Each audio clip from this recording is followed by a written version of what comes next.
And I got to start here with the SNAC program. Did y'all notice something? And this is for all of y'all that just told me in the chat that Madrimov is not a better fighter than Errol Spence Jr. Did you notice that Bud Crawford did not have the SNAC logo anywhere on his trunks last night? Did y'all notice that? I mean, I immediately was looking for it. Because, you know, Bomac, he was wearing a hat, the SNAC hat. Like I'm wearing a SNAC shirt, he was wearing the matching hat that is Bomac, like he always do. But I didn't see the SNAC program or the SNAC logo on Terence Crawford's trunks. Did you? Maybe I missed it. I mean, I can pull up the highlights and see if I missed it. I might have missed it. I didn't see the SNAC logo on his trunks. I mean, I haven't.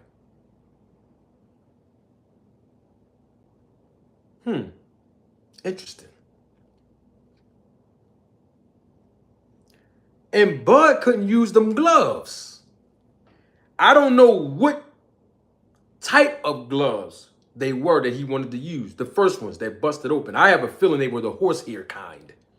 You know, the horsehair kind are different from the regular standard gloves that have the foam in the knuckle area.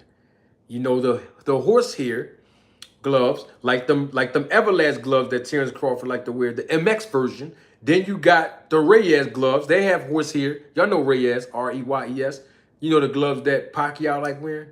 Yeah. They call them knockout artist gloves because of the horsehair around the knuckle areas, if some of y'all didn't know that. But Terence Crawford wasn't able to wear those gloves last night because they burst. Now, I don't know if they were horsehair or not. I would assume that they were. These gloves keep bursting open. These gloves, you know, that don't have a lot of threading in them, okay, keep on manufacturing. And this is why professional boxers have to sign on the dotted line 2 pair of gloves in case the first pair of gloves malfunction. Or if a fighter put on the gloves, you know, the night before the fight, right? They realize, I chose these the first time, but I don't like how they feel anymore. They can switch them up. Your left hand can be different from the right hand glove. That happens too. I've been in boxing a long time. This is what happens. Or you can just say, well, look, take the first gloves. I don't want to wear those. I'll use my 2s. I'll use my number 2 gloves. Let's switch. Make my number 2s my number 1s and number 1, number 2. Because, you know, you got to try these gloves on as a professional fighter. Okay? All right? So apparently, the first pair of gloves that Terence Crawford wore malfunctioned. This not the first time. This is the second time. Thank you, Jay Miller, for giving me my flowers, saying I'm cooking right now. I'm on a hot, man, I'm air frying today. His second pair. And even though they probably wasn't the horsehair version, he tagged up Madrimov's face. Did y'all see Madrimov's face after this fight? Now, let's get to this fight. Now, I know a lot of people are going to disagree with me, but I'm coming from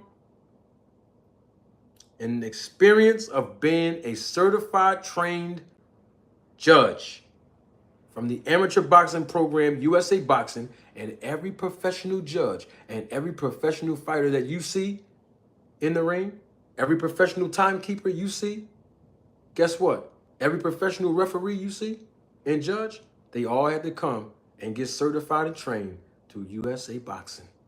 Just understand that, okay? In America. Okay?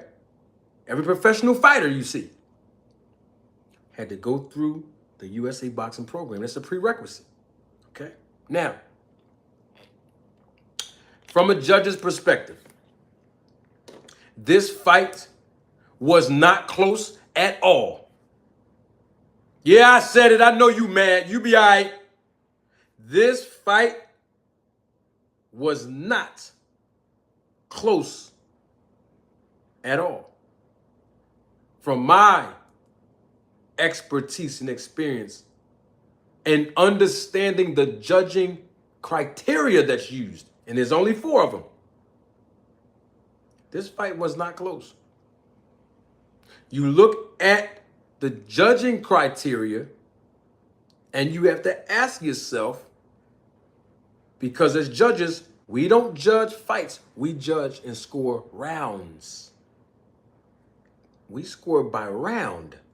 There is no eye test to say it looks like. No, we have to go by the foundation of the judging criteria. Do y'all know the 4 judging criteria? If you don't know, I can tell you right now. Some people don't know what the boxing judging criteria is that boxing judges use to score rounds in fights. Some people don't know. If you don't know, that's fine. I'll tell you. There's 4 of them. If you don't know, it's fine. You have to have ring generalship. Who's controlling the ring and imposing more of their style? Terence Crawford, whole entire fight, round by round. What about effective aggressiveness? Terence Crawford, the entire fight, round by round. Was Madrimov aggressive? Absolutely not. I was yelling at the TV with some homies of mine, and I was counting down the clock. Look, y'all, 40 seconds went by. Madrimov didn't throw 1 punch yet. Look, y'all, a minute and a half just went by and elapsed. Madrimov still didn't throw 1 punch yet. Look, y'all, 2 minutes done elapsed. Madrimov still didn't throw not 1 punch yet. He's like he's doing a dance. I don't know what he's doing because that's not how you feint. But it's European style, I get it. Because his feints were not confusing Terence Crawford. But needless to say, his aggressiveness was not effective. He wasn't throwing no punches. Now, in the last couple of seconds in a round, every now and then, he'll throw 1 effective punch. But you can't score that fighter hitting the fighter 1 time in 30 seconds when a fighter landed a 3-4 punch combination and then jabs here and there within 3 rounds of a fight. Or excuse me, 3 minutes of a round. Because that's what Terence Crawford was doing.